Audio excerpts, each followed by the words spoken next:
बिहार में विधानसभा चुनाव की तारीखों का अभी ऐलान नहीं हुआ है और इससे पहले सियासी पारा हाई है। आज एक तरफ बिहार में सीडब्ल्यूसी की मीटिंग हुई है जिसमें राहुल गांधी समेत कांग्रेस के तमाम बड़े नेता शामिल हुए। दूसरी ओर पटना में बीजेपी की भी 2 दिवसीय बैठक हो रही है। इस बैठक में सीट शेयरिंग के मुद्दे पर बिहार बीजेपी के नेता रणनीति बना रहे हैं। साथ ही उम्मीदवार के चयन के मसले पर भी बीजेपी नेता चर्चा कर रहे हैं।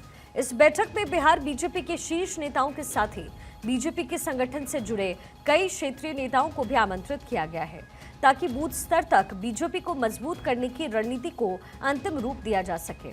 उधर एनडीए के दलों के नेता एक एक करके गृह मंत्री अमित शाह से भेंट करेंगे, जिसमें सीट बंटवारे को लेकर के हर दल से अलग अलग बात होगी। उधर एआईएमआईएम चीफ असदुद्दीन ओवैसी भी महागठबंधन से जुड़ने को तैयार हैं।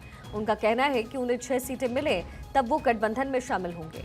ओवैसी सीमांचल में न्याय यात्रा भी निकाल रहे हैं, यानी तारीखों के ऐलान से पहले ही सीटों को लेकर के खींचतान शुरू हो गई है।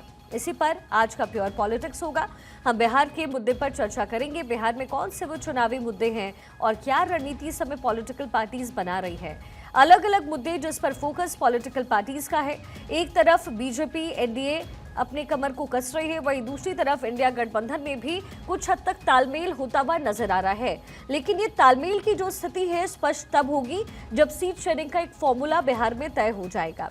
और गृह मंत्री अमित शाह लगातार इस पूरे मामले को लेकर के बातचीत कर रहे हैं।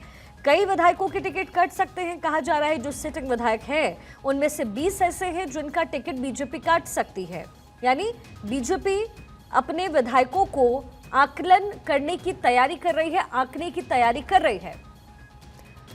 और वही दूसरी तरफ इंडिया गठबंधन में भी होड़ है, लेकिन सीट शेयरिंग का फॉर्मूला अभी वहां भी तय नहीं है। लेकिन इंडिया गठबंधन में तय ये भी नहीं है कि सीएम कौन बनेगा। हालांकि तेजस्वी यादव और लालू परिवार जो है अपना दावा सीएम की कुर्सी पर जरूर ठोक रहे हैं, लेकिन कांग्रेस ने अभी तक इसके लिए हामी नहीं भरी है।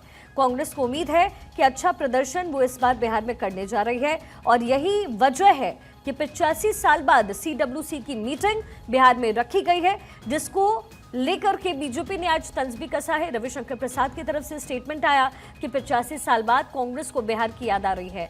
लेकिन लबोलुआब इसका यह है कि कांग्रेस एक बार फिर से बिहार पर फोकस करना चाहती है और यही वजह है कि कांग्रेस के तमाम बड़े अधिकारी, जो बड़े नेता हैं, वो आज बिहार में मौजूद रहे, पटना में मौजूद रहे।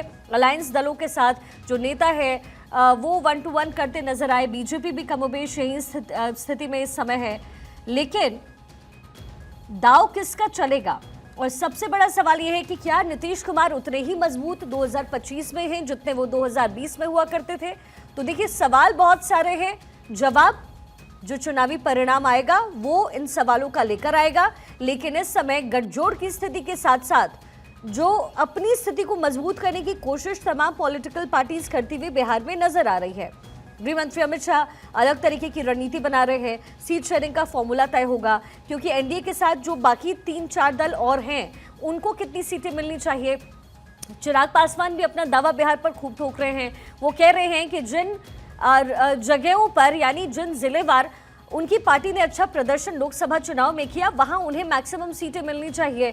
उन्होंने हालांकि पहले यह भी कहा था कि वो सारी सीटों पे चुनाव लड़ेंगे, यानी एनडीए से अलग होकर लड़ेंगे। बाद में इस स्टेटमेंट को खारिज किया गया, यानी अभी भी एनडीए में वो हैं।